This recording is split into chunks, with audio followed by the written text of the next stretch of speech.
Bonjour chers camarades boursicoteurs, j'espère que vous allez bien. La fête semble reprise en bourse aujourd'hui avec le S&P 500 qui a battu un record historique. Or, si vous vous rappelez de la vidéo que j'ai faite il y a environ 2 semaines, j'anticipais une certaine période de marasme sur les marchés boursiers entre le moment où j'ai fait cette vidéo et la publication des données de l'inflation aux États-Unis qui s'est fait ce matin. Évidemment, ce dont je prédisais ne s'est pas produit. Pourquoi? Eh bien, c'est en partie en raison des données de l'emploi sur lesquelles on va revenir, qui ont été publiées il y a pratiquement 2 semaines. Mais là où j'avais raison, c'est que la publication des données de l'inflation pour le mois d'avril allait être un moment important qui allait déterminer si la correction allait se poursuivre ou si elle allait, ou si finalement la bourse allait renouer avec les chandelles vertes. Et comme on l'a vu aujourd'hui, clairement, la bourse a renoué avec les chandelles vertes. Mais ça fait déjà quelques séances qu'elle a renoué avec les chandelles vertes. Lorsque j'ai fait cette vidéo, on était environ ici sur les marchés boursiers. Et le lendemain, ce qui est arrivé, eh bien, c'est la publication des données de l'emploi qui ont réconforté les marchés, qui ont permis aux marchés de regagner des niveaux beaucoup plus hauts. Donc, la correction qui s'est arrêtée à environ 5 à 6 a pris fin finalement avec la publication de ces données sur l'emploi. Mais les données les plus importantes, c'est les données sur l'inflation et on va passer tout ça ensemble aujourd'hui dans la vidéo.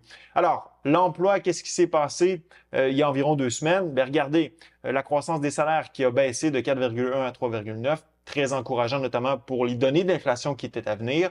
Pour ce qui est des créations d'emplois, on est passé de 315 000 en mars à 175 000 en avril. Encore une fois, ça démontre ou ça démontrait que l'économie est en train de ralentir et que les inquiétudes liées à l'inflation étaient peut-être un peu trop grandes par rapport à ce qui était la réalité. Et là, ben justement, ce matin, les données de l'inflation ont été publiées. Et ben, bonne nouvelle, hein? La tendance réinflationniste, peut-on l'appeler ainsi, qui avait débuté en janvier dernier, ben, s'est arrêtée au mois d'avril. Donc en janvier, on a eu 3,1 en février, 3,2 en mars, 3,5.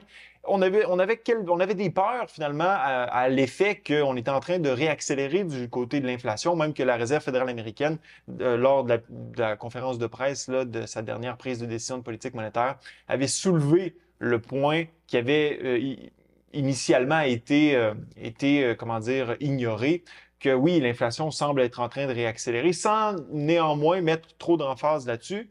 Eh bien là, avec les données d'aujourd'hui, là, les données du mois d'avril, ben clairement, l'inflation a réaccéléré, mais de façon momentanée, et on semble retourner vers cette tendance des inflationnistes qui se poursuit depuis maintenant plusieurs mois.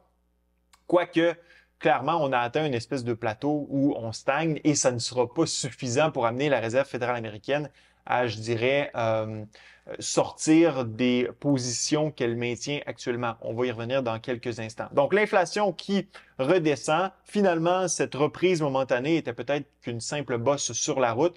Vous regardez les données mensuelles, c'est la même chose. On est en baisse par rapport au mois précédent. Vous regardez l'inflation fondamentale, on est en baisse, donc la tendance des inflationnistes se poursuit là aussi. Même chose du côté des données mensuelles, même du côté des données du logement, l'inflation des prix du logement, on est en baisse. On sait que c'est une partie importante de l'IPC, du panier de l'IPC, donc bonne nouvelle de ce côté-là. Seule accélération, je dirais, notable, c'est du côté des services, donc ça démontre que le travail n'est pas tout à fait terminé du côté de la Réserve fédérale américaine. Donc, on voit que les éléments qui ont baissé le plus, c'est du côté des prix de l'énergie.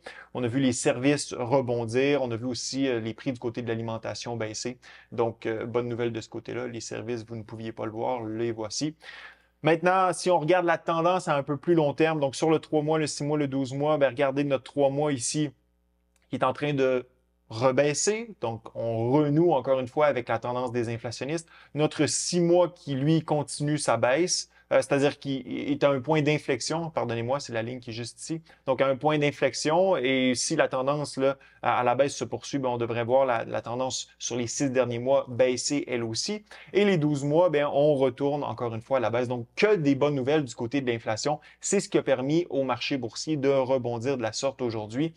Du côté des décisions de politique monétaire, bien, encore une fois, les marchés sont réconfortés dans le fait que des données de l'inflation plus basses qu'on a eues précédemment pourraient amener la Réserve fédérale américaine à modifier sa politique monétaire plus rapidement qu'on l'anticipait il n'y a pas plus tard que 2 semaines. Alors là, qu'anticipent les marchés? Eh bien, on anticipe une baisse en septembre et une autre possiblement en décembre, donc peut-être 2 pour 2024, alors qu'il n'y a pas si longtemps, on en anticipait seulement qu'une, peut-être même aucune. Donc, tout ça a été revu à la lumière des plus récentes données de l'inflation.